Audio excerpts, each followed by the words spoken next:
আপনারা কি জানেন যে বাংলাদেশের অধিকাংশ ইমাম মুয়াজ্জিনরা কোরবানি দেন না? জানেন আপনারা?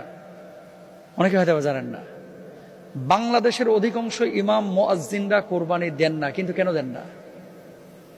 ঢাকার ইমাম মুয়াজ্জিনদেরকে আপনারা দেখে পুরো বাংলাদেশের চিত্র একরকম মনে করবেন না। এই যে কোরবানির ওয়াজ হুজুররা করে, আপনাদেরকে সচেতন করে, মুয়াজ্জিন সাহেবরা আপনাদেরকে সচেতন করে, কিন্তু কোরবানি কেন দিচ্ছে না? একটাবার কল্পনা করেছেন? পরশুদিন আমার একটা প্রোগ্রাম ছিল পরিবর্তন ফাউন্ডেশনের বগুড়ায়, 400-450 আলেম এসেছিলেন। মনোহর ভাই এই আয়োজন করেছিলেন। তাদের স্বাবলম্বীকরণ প্রকল্প এবং দায় নির্বাচনের ক্ষেত্রে করণীয় কি, এই শীর্ষক আলোচনায় আমিও অংশগ্রহণ করেছিলাম। 5 জন ইমামকে আমি জিজ্ঞেস করেছি, আপনাদেরকে দিনাজপুর, রংপুর, ঠাকুরগাঁও, পঞ্চগড়, কুড়িগ্রাম, নাগেশ্বরী এদিকে বেতন দেয় কত মসজিদে? হুজুর বেতন দেয় 3000 টাকা। বেতন দেয় কত? বেতন দেয় 5000। আর এক আল্লাহ রুলের জিজ্ঞেস করলাম, আপনি কত পান? হুজুর আমার বেতন দেন না, আমার বলে দিছে হুজুর ধান যখন তুলবে ধান কালেকশন করে ধান বেচে বেতন নিয়েন। বুঝছেন বাংলাদেশের অবস্থাটা কোথায়?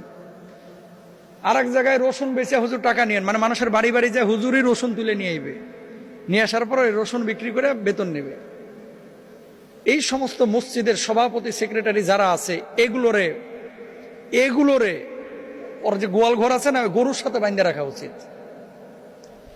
আপনি ভাই মসজিদ কমিটি বা মসজিদ চালাইতে পারেন না, আপনি মসজিদের কমিটি হন কেন? একটা মসজিদের ইমামের বেতন 3000 টাকা আপনি নির্ধারণ করেছেন। আপনি নিজে কল্পনা করেন তো আপনার পরিবারটা চালাইতে কত টাকা লাগে। তো আপনি যদি ইমামের দুঃখটা না বুঝেন, আপনি যদি খতিবের দুঃখ না বুঝেন, মুয়াজ্জিনের দুঃখ না বুঝেন, আপনি কমিটি হওয়ার উপযুক্ত না। যে মানুষটা বেতন পায় 3000, বাংলাদেশের অধিকাংশ ইমামদের বেতন সর্বোচ্চ ঢাকা শহরেই তো 10 থেকে 15,000 টাকা, খতিবদের বেতন 20,000, 25,000।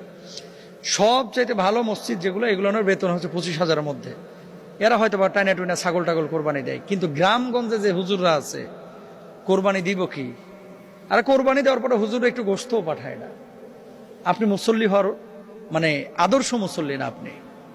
আপনি নামাজ আদায় করছেন, আপনি লিডার মানেন, এটা কথিত লিডার। দেখেন, আপনার জানাজাটা কিন্তু ইমাম সাহেব পড়ায়, আপনার বিয়েটা আপনার ইমাম সাহেবই পড়ায়, আপনার ছেলে মেয়েকে দিন শিখায় কিন্তু ইমাম সাহেবই।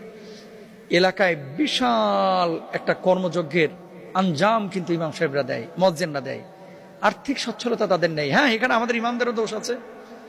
এই যে মসজিদে একটা ঢোকার পরে চিন্তা করে এটাই আমার দুনিয়া। কেন রে ভাই, ইমামতের পাশাপাশি কি ভ্যানে সবজি বিক্রি করা যায় না?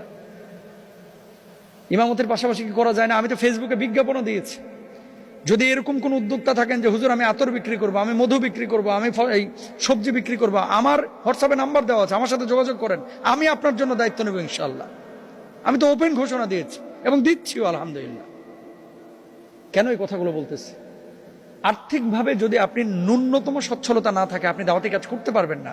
মানুষ আপনাকে বেল দিবে না ভাই, পাত্তা দিবে না।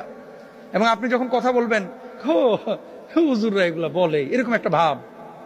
আর বদমাশ, চুরি করে, ডাকাতি করে, সুদ খায়া, ঘুষ খায়া মোটা মোটা বান্ডিল কামাইছে, সে আপনার উপরে খবরদারি করবে। যে কথা বলতে চাচ্ছি ভাই, 10-15 হাজার টাকা দিয়ে ছোট ছোট এখন ব্যবসা করা যায়। ফোন ফ্ল্যাক্সের একটা দোকান দেওয়া যায়, ছোট্ট একটা টুল নিয়ে। সবজির একটা ভ্যান নেওয়া যায়।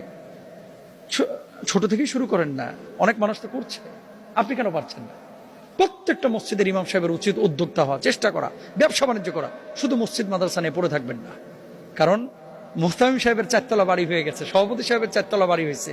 আপনার ঘরের যে টিনের, এই ফুটা টিনের পানি সামলাইতে আপনার বউয়ের শাড়ি ভিজে যাচ্ছে, এটা নিয়ে কিন্তু অনেক কমিটির কোনো ফিকির নাই। তাহলে নিজের ফিকির নিজেরই করতে হবে, নিজের ভালো থাকাটা নিজেকেই সিদ্ধান্ত নিতে হবে।